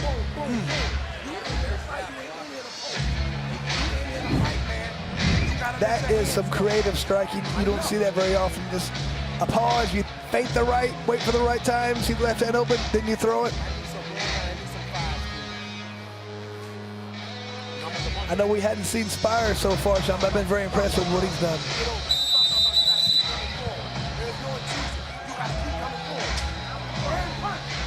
Strong opening 3 rounds for Logan Spire, and this is BKFC debut.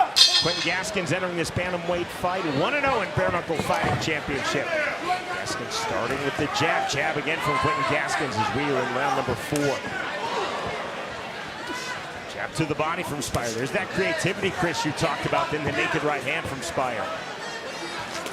Gaskins' creativity of his own, trying to throw the rear right uppercut. Overhand right now, left hook from Quentin Gaskins. Spire turning out. I like how as Gaskins rolling early punches, he's firing back. That's what he has to do. Those are the openings. Multiple jabs from Gaskins. Spire on the hook jab. 1-2, big left hook gets through from Logan Spire. Gaskins, left hook of his own. Back to the jab goes Logan Spire. Quentin Gaskins on the right hand. Left hook on the counter from Spire. Right to the body from Quentin Gaskins. And right hand, counter left hook. Oh, big left to the body from Quentin Gaskins. Into the clinch, there's the overhook from Logan Spire. See the patience of referee Andrew Glenn allowing the active clinch. The turn now, this separation. And keeping this bantamweight fight flowing. 45 seconds remaining, round 4. On the 1-2 from Spire. Good back take. And not legal here under the unified rules of bare knuckle fighting. Good duck under the back take, though, from Gaskins. This were pro MMA, that would have been really slick, Chris, and effective. Instead, it gets the separation, forward again. High on the neck goes Quentin Gaskins, and that gets the separation from Glenn. Double right hand from Spire. I'm loving this. Every time one guy lands a good punch, the other guy fires back with 2 hard shots. Spire, a mouse that is about to fully pop under his right eye. Blood starting to flow freely under that mouse. The bell, we move to the 5th and final round. This has been an action-packed fight. There hasn't been many seconds when there wasn't a punch thrown. Constant firing back at each other. Scan the QR code on your screen now. Also, go online, BKFC.com, and you can watch our main card, BKFC Fight Night Clearwater. We're at OCC Roadhouse and Museum, sold out tonight. 8 fights headed your way on our BKFC main card, including our co-main event of the evening in the bantamweight division. Ryan REBER versus Matt GYMON. And our main event, 185 pounds, the former champion Jared Warren versus Joseph CREER. Confirmation, we have reached the 5th and final round. And you can see Spire, told you how much energy he had. He's coming out firing. Quentin Gaskins versus Logan Spire. Both fighters to this point have shown their speed, their creativity. There's the right hand, Gaskins coming forward. Good 1-2 from Spire. There on the right-handed entry, left hook. Oh, that was nice. Step in, right hand from Gaskins, threw it naked, and he landed. Good shin by Spire. He landed a hard shot. Big Gaskins. Deeper swelling and some blood under the right eye of Logan Spire. On the right hand, the overhook from Gaskins. Driving pressure, heavy front left shoulder from Spire. Into the clinch, Gaskins looking to turn, blood on the separation. Gaskins has found a home for that overhand right. Let's see if he throws it again. Left hook, counter right hook from Spire after Gaskins landed. Right hand again, there's the counter right hand from Gaskins. 55 seconds remaining in this fight. Duck under, left hook. Counter on the 1-2 from Spire. This is amazing. One guy throws a hard body shot, the other guy fires back with power shots. Spire dipping his head on the level change. Good elusive footwork from Gaskins. Gaskins high and tight with his hands, now coming forward. Dipping his head, right into the head chancery goes Logan Spire. Separation. Right uppercut, step in. Audacious from Gaskins, nearly landed it. Took Logan Spire off his striking line. 20 seconds remaining, fifth and final round. Left hand through from Spire. Seeing a clapping from Gaskins. Right hand just off the mark. Good duck under from Spire into the clinch. Gaskins wants to land one more big overhand right. There's the right hand. Good head movement from Gaskins to the pole. And that is the end of the fight. And that was an amazing fight. So we've had two excellent first fights of the night. Well done to both Quentin Gaskins, who entered 1-0 in this bout in BKFC, and Logan Spire. This is second bout in the sport of bare knuckle, his BKFC debut. They combined for a very fast-paced, entertaining fight. Once again, so impressed with the accuracy and the hand speed of Spire. And I really like the grittiness and toughness of Gaskins. Worked the body well, came in, especially that last round, landed some good overhand rights. Difficult one for the judges.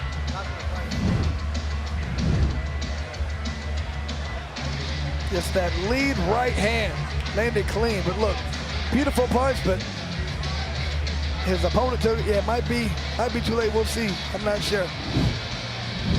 Yeah. Too bad we're not in Kansas, so we can have the live scoring. Real-time open scoring. Know what's going on. Ain't no games, baby. Ain't no games. Someday, the world will see it your way.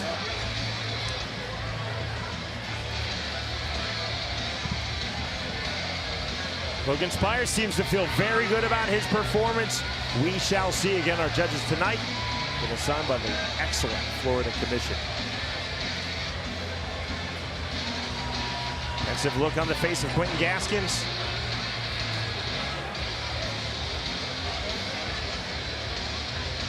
Now it's never fully popped, even though he does have the deep cut under the right eye of Logan Spire. Gaskins saw that cut under his left eye appear in round number 1. Yeah, that was impressive. That eye was cut in the first round. I thought that might get much worse. Gaskins did obviously a better job of moving, rolling, avoiding those big punches because it didn't get much bigger. We go to Jeff Houston. Ladies and gentlemen, another fantastic fight has completed the scheduled 5 rounds. And our judges at ringside are all in agreement at 49-46 to the winner by unanimous decision, Logan Spire.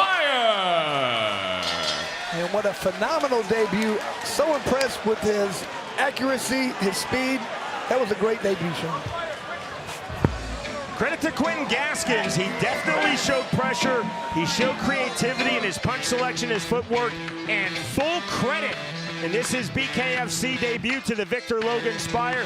He told us, I will continually disrupt Quentin Gaskins through movement and angles. Check and check. 4-1 across the board from the 3 Florida judges. The winner, by way of unanimous decision, Logan Spire defeats Quentin Gaskins.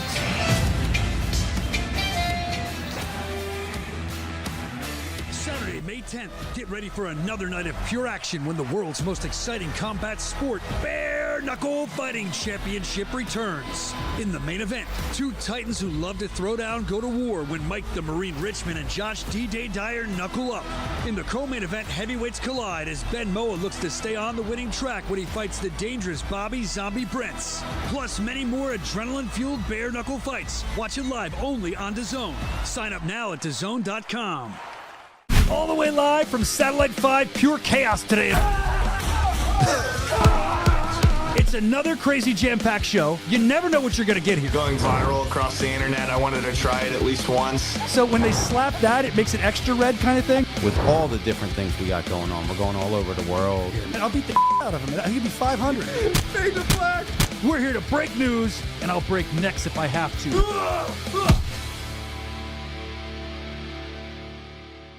Goofy-looking bastard up there. You can find it. And we are live from the OCC Roadhouse here in Clearwater, Florida. BKFC Fight Night Clearwater, brought to you by Bucked Up, OnlyFans, Rasha, and the world's creamiest stout, Forged Irish Stout. And here we are. We just saw two incredible fights go the distance here at the OCC Roadhouse. And this crowd is bare knuckle crazy. We got Paul Tuttle Sr. right there in the front row, taking it all in. He stays for the entire fight night. We absolutely love it. This is always a special time here, and we love our fight nights. There's just something about it. It's just a certain atmosphere. Speaking of atmosphere, we just had an incredible atmosphere in Italy.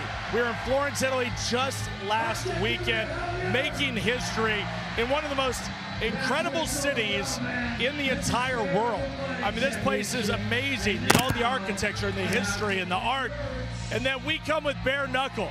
And you would think maybe it wouldn't fit, but it was tremendous. I mean, all the guests that were in attendance, all the fighters delivered in such a major way. Speaking of delivering, guys, there is no better deal in combat sports today than the BKFC app. It's $7.99, and not only if you pay that $7.99, will you get the entire show tonight. That's another 8 fights coming at you. You know what that main event is, Warren and CREER, but you're gonna get all the archives, all of the show. You're gonna get exclusive video content, $7.99. The inflation has not affected us. We're still giving you the same price, $7.99. Get it now, get a White Hot, lock in that membership fee, and be a part of the BKFC. Get the entire show tonight. Let's talk a little bit more about Italy, and let's go ringside to Sean Wheelock and Chris Lytle. Gentlemen, Italy from top to bottom, from everything before the fight to the fight was incredible, but these fights delivered like we didn't expect. It was very good. Cyrus, the two things that impressed me the most, one, our first time for BKFC in Italy, a sold-out crowd in Florence. Number two, fighters from 13 different nations. And Chris, we had fighters coming in with bare knuckle fighting records. This sport is growing. They all want to come to BKFC, but fighters who have fought in the Czech Republic, in Germany, in Russia, in Poland, in the sport of bare knuckle, building their records so they can make their BKFC debut. And that was the cool thing, Sean. I was like, oh, you're 3-0, you're 4-0, wherever you fought. And they said the name of the promotion, it was their own country's promotion. They were the champ. And the champ of those places, they come to BKFC, whether it's Super Bowl, whether the World Cup, whatever you want to call it, where everybody wants to be. Our main event at 205 pounds, the American BKFC Cruiserweight World Champion Chris Camozzi versus the Italian, fighting in his home city, Florence, Andrea Bicchi. That's a tough fight. You know, Camozzi knew he was coming in with the hometown hero, trying to make that Rocky story. He had to do a smart fight. He had to be tactical. He had to use that range, use that reach, pick his opponent apart. Stay low. He didn't want to just get in there, mix it up, trade the entire time, give that guy a chance to win. He wanted to keep that title, landed enough hard shots. You saw the knockdown, did exactly what he had to do. He kept that title. Great job by Camozzi, just showing why he is a champion. Our co-main event, which would quite frankly be a main event on almost any other bare knuckle card. Forget the promotion in the world. The trilogy fight, Rico Franco versus Jimmy Sweeney at 165 pounds. These two guys have so much experience, more experience than anybody for Sweeney. I think this is his 34th fight. He's known as the king for a reason, and you can see in this fight, this was one of the best fights we've ever put on. So these guys went to war the entire time. That right there, the low knockdown by Franco that made the difference, sent it to extra rounds, and in extra rounds, Rico Franco came alive. He knew he had to put it all out, put it all on his opponent, exactly what he did. They went to war, he won it. That really sets him up for another title fight because, man, he was impressive in that fight. Chris, so we talk about the international nature of this BKFC Italy card. This bout at 205 pounds, the 20-year-old 7-1 bare knuckle fighter from Czech Republic, Indrik Biertus, versus the fighter based in Austria from Chechnya, Arbi Chakayev. 20 years old, Biertus threw a little combination right there. He didn't even know he was supposed to be nervous. He went out there and took his opponent out. Also at 205 pounds, the Italian Walter Pugliese versus another fighter from the Czech Republic, Dominic Harold. And Pugliese did such a great job of not only throwing hard punches, but I was so impressed with his ability to not get hit. The head movement was phenomenal. He just stayed out, landed hard shots, but every time his opponent threw a good combination, he moved, he dodged, he avoided. That's hard to do in bare knuckles, but he did a great job. He landed hard punches when he needed to. As you can see, got a few knockdowns, did exactly what he needed to do. But man, that defense, if he can continue to do so, he's going to beat a lot of people in BKFC. Cyrus, you experienced it along with Chris Lytle and myself. Just a phenomenal atmosphere. Quite frankly, a phenomenal fight week last week in Florence, Italy. Well, it's a whirlwind, you know, and then next week, live on DAZN, BKFC 74, Mike Richmond defends that light heavyweight title for the first time against a friend of his in Josh D-Day Dyer's the Marine. It's Dyer, but that is not all. Here's the top 4 fights brought to you by Blackout Coffee Company. You got that main event. How about heavyweight action? Ben Moa and Bobby Prenz, these two are going to throw for the fences. Salas and Trular, and then how about Eric Lozano back in the mix? We know how hard of a hitter he is. Zach Cavender in that cruiserweight matchup. Heavy hitters, light heavyweight, cruiserweight. Oh my gosh, man. Guaranteed knockouts in Salt Lake City. But tonight, the main event, how about it? Former light heavyweight champion, it's your OnlyFans exclusive look at Captain Deadpool, flanked by his team. Jared Warren is hungry. He wants right back in that title mix. If he comes out here, he performs like Captain Deadpool can, he could be right back in contention. But not an easy target tonight. Joseph CREER is one tough dude. He has shown us time and time before, one of the hardest hitters in the division, and he knows how big of an opportunity this is, taking on the former champion. Scan the QR code now. You want to be a part of a historic night. It's BKFC Fight Night Clearwater. It is bare knuckle, it's beer, it's babes, it's bikers, it's everything here at the OCC Roadhouse. Will you be there too? Scan the QR code. Join us in just moments. BKFC Fight Night Clearwater coming right at you.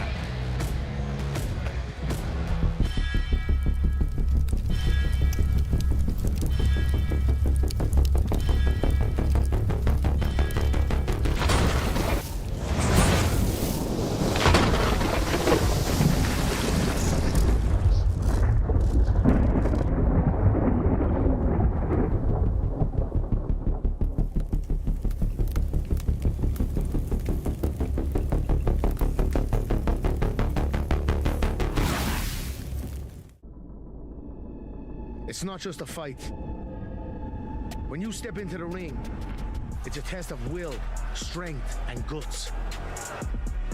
BKFC is raw combat at its peak, and to dominate, you need fuel that pushes you beyond your limits.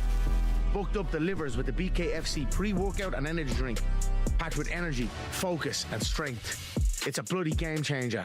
Ready to unleash your inner fighter? Booked Up. BKFC, let's go. Welcome to BKFC! Blackout Coffee, the official coffee company of BKFC. Strong and never bitter. Small batch roasted, founded on American values. Blackout Coffee, baby! I'm not gonna sip it, that's delicious, bro.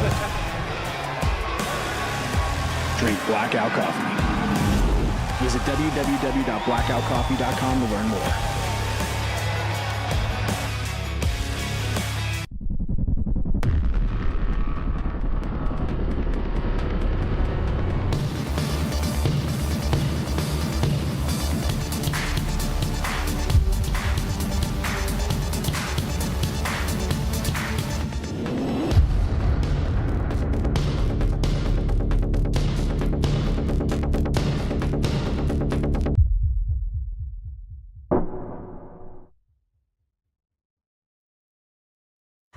Something that I work on throughout my camps called the Raja. It's super key for me. It's really helped me. My name is Dr. J.R. Rivera Dehenio. RASHA stands for Reciprocal Antenna System for Holographic Activation. Key benefits that athletes can receive is stress relief, relaxation, reduce inflammation, less performance anxiety.